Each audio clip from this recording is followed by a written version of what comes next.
Burundi, des élections générales sous le signe du coronavirus après 5 ans de crise politique. Le Burundi organise ce mercredi des élections générales sous tension, et en dépit de l'épidémie de coronavirus qui s'annonce comme le premier vrai défi du futur nouveau président, le sortant Pierre Nkurunziza, au pouvoir depuis 2005, ayant décidé de passer la main. Le petit pays d'Afrique des Grands Lacs et ses 11 millions d'habitants tentent de sortir d'une crise politique meurtrière née de la candidature controversée du président Nkurunziza à un troisième mandat en avril 2015. Contrairement à l'Éthiopie qui a repoussé ses élections d'août en raison du Covid-19, le Burundi a décidé de les maintenir coûte que coûte, à l'instar d'autres pays sur le continent, Mali, Bénin, Malawi. Lire aussi, le Burundi entre dans sa 5e année de crise politique. Le Burundi, dont le gouvernement assurait qu'il était protégé par la grâce divine, a pour l'heure officiellement recensé 42 cas positifs, dont un décès. Mais les autorités sont accusées par des médecins et l'opposition de cacher des cas de Covid-19, en les attribuant à d'autres maladies comme la pneumonie. Le Burundi n'a pas imposé le confinement de la population, au contraire de son voisin rwandais, et la campagne électorale a mobilisé des foules nombreuses, avec pour toute mesure de prévention, quelques seaux d'eau et du savon. Le gouvernement a même ordonné, sans donner d'explication, l'expulsion des 4 principaux experts de l'Organisation mondiale de la santé, OMS, chargés de le conseiller sur l'épidémie, qui ont quitté le pays ce samedi. Le pays, qui pourrait faire face à une crise sanitaire majeure, s'apprête à tourner la page. Nkurunziza, dont les dernières années au pouvoir ont été marquées par des violations massives des droits humains, qui ont fait au moins 1200 morts, selon un bilan de l'ONU arrêté en 2017, et poussé à l'exil, quelques 400 000 personnes au plus fort de la crise. Ces violences sont imputées par l'ONU et les ONG de défense des droits de l'homme aux Imbonerakure, membres de la Ligue des jeunes du parti au pouvoir, CNDD-FDD, mais aussi au redouté service national de renseignement, à la police, et dans une moindre mesure à l'armée. Nkurunziza avait surpris en annonçant en juin 2018 qu'il ne se présenterait pas à sa succession, alors que la nouvelle constitution tout juste adoptée par référendum le lui permettait. Le régime s'est donc choisi fin janvier un nouveau visage, le général Évariste Ndayishimiye, pour porter ses couleurs à la présidentielle. Homme du sérail a priori moins dur que son mentor Nkurunziza, dont il est présenté comme l'héritier, Ndayishimiye, 52 ans, est favori du scrutin de mercredi au regard de la toute-puissance du parti au pouvoir. En tant que secrétaire général du parti au pouvoir, depuis 2016, Ndayishimiye, surnommé Neva, a plutôt prôné la tolérance politique et ne paraît pas avoir été directement impliqué dans des violations des droits de l'homme. Mais il n'a pas empêché non plus les abus. Lire aussi, qui est le général Évariste Ndayishimiye, le nouveau visage du régime burundais?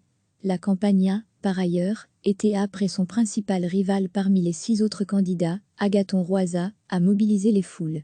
Rwasa est issu du plus ancien mouvement rebelle du pays, Paliputu-FNL, dont il prit la tête au début des années 2000 et qui fut l'un des 2 principaux groupes rebelles pendant la guerre civile burundaise, 1993 à 2006, ayant opposé des rebelles Hutus à l'armée, dominée par la minorité Tutsi, et fait plus de 300 000 morts. Aux yeux de la population Hutu, qui représente 85% de la population, Rwasa a autant de légitimité à briguer la présidence que les chefs de l'ancienne autre rébellion, le CNDD-FDD, dont fait partie le général Ndayishimiye. La campagne a été marquée par des violences, dont s'est alarmée l'ONU, notamment des affrontements entre membres de partis rivaux et des arrestations d'opposants. Le scrutin, qui sera arbitré par une commission électorale accusée par l'opposition d'être acquise au pouvoir, va se dérouler à huis clos, le gouvernement ayant rejeté toute mission d'observation de l'ONU ou de l'Union africaine, qu'il accuse d'être proche de son opposition. Le futur président aura fort à faire pour redresser une économie minée par la crise et que l'épidémie de Covid-19 vient encore affaiblir. Le Burundi est classé parmi les 3 pays les plus pauvres au monde selon la Banque mondiale, qui estime que 75% de la population vit en dessous du seuil de pauvreté, contre 65% à l'arrivée au pouvoir de Nkurunziza en 2005. Le taux de chômage des jeunes est de 65% selon la Banque africaine de développement, BAD, et 6 enfants sur 10 présentent un retard de la croissance à cause de la malnutrition. Ndayishimiye en est semble-t-il conscient, lui qui a axé sa campagne sur l'éradication de la pauvreté et le développement du pays. Quelques 5,1 millions de Burundais sont appelés à choisir leurs présidents, députés et conseillers communaux. Les bureaux de vote seront ouverts mercredi de 4h GMT, 6h heure belge, à 14h GMT, 16h. Le Burundi organise ce mercredi des élections générales sous tension, et en dépit de l'épidémie de coronavirus qui s'annonce comme le premier vrai défi du futur nouveau président, le sortant Pierre Nkurunziza, au pouvoir depuis 2005, ayant décidé de passer la main. Le petit pays d'Afrique des Grands Lacs et ses 11 millions d'habitants tentent de sortir d'une crise politique meurtrière née de la candidature controversée du président Nkurunziza à un troisième mandat en avril 2015. Contrairement à l'Éthiopie qui a repoussé ses élections d'août en raison du Covid-19, le Burundi a décidé de les maintenir coûte que coûte, à l'instar d'autres pays sur le continent, Mali, Bénin, Malawi. Lire aussi, le Burundi entre dans sa 5e année de crise politique. Le Burundi, dont le gouvernement assurait qu'il était protégé par la grâce divine, a pour l'heure officiellement recensé 42 cas positifs, dont un décès. Mais les autorités sont accusées par des médecins et l'opposition de cacher des cas de Covid-19, en les attribuant à d'autres maladies comme la pneumonie. Le Burundi n'a pas imposé le confinement de la population, au contraire de son voisin rwandais, et la campagne électorale a mobilisé des foules nombreuses, avec pour toute mesure de prévention, quelques seaux d'eau et du savon. Le gouvernement a même ordonné, sans donner d'explication, l'expulsion des 4 principaux experts de l'Organisation mondiale de la santé, OMS, chargés de le conseiller sur l'épidémie, qui ont quitté le pays ce samedi. Le pays, qui pourrait faire face à une crise sanitaire majeure, s'apprête à tourner la page Nkurunziza, dont les dernières années au pouvoir ont été marquées par des violations massives des droits humains, qui ont fait au moins 1200 morts, selon un bilan de l'ONU arrêté en 2017, et poussé à l'exil, quelques 400 000 personnes au plus fort de la crise. Ces violences sont imputées par l'ONU et les ONG de défense des droits de l'homme aux Imbonerakure, membres de la Ligue des jeunes du parti au pouvoir, CNDD-FDD, mais aussi au redouté service national de renseignement, à la police, et dans une moindre mesure à l'armée. Nkurunziza avait surpris en annonçant en juin 2018 qu'il ne se présenterait pas à sa succession, alors que la nouvelle constitution tout juste adoptée par référendum le lui permettait. Le régime s'est donc choisi fin janvier un nouveau visage, le général Évariste Ndayishimiye, pour porter ses couleurs à la présidentielle.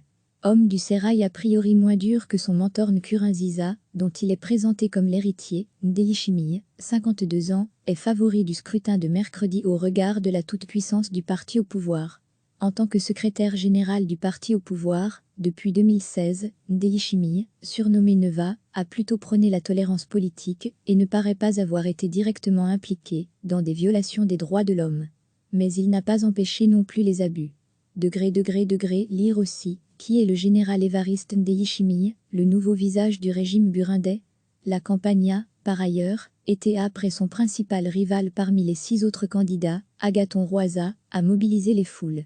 Rwasa est issu du plus ancien mouvement rebelle du pays, Paliputu-FNL, dont il prit la tête au début des années 2000 et qui fut l'un des 2 principaux groupes rebelles pendant la guerre civile burundaise, 1993 à 2006, ayant opposé des rebelles Hutus à l'armée, dominée par la minorité Tutsi, et fait plus de 300 000 morts.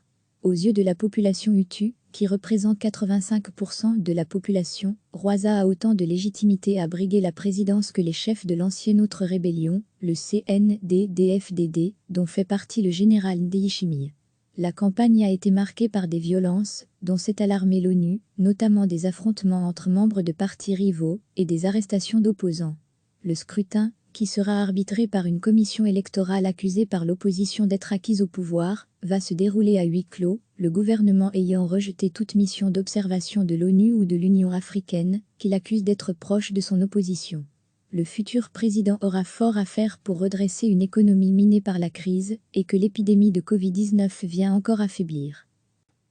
Le Burundi est classé parmi les 3 pays les plus pauvres au monde selon la Banque mondiale, qui estime que 75% de la population vit en dessous du seuil de pauvreté, contre 65% à l'arrivée au pouvoir de Nkurunziza en 2005. Le taux de chômage des jeunes est de 65% selon la Banque africaine de développement, BAD, et 6 enfants sur 10 présentent un retard de la croissance à cause de la malnutrition.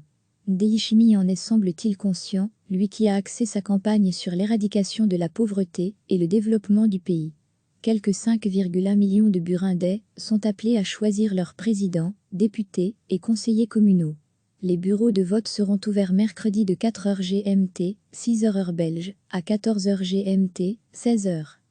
Cliquez sur s'abonner pour recevoir les dernières nouvelles.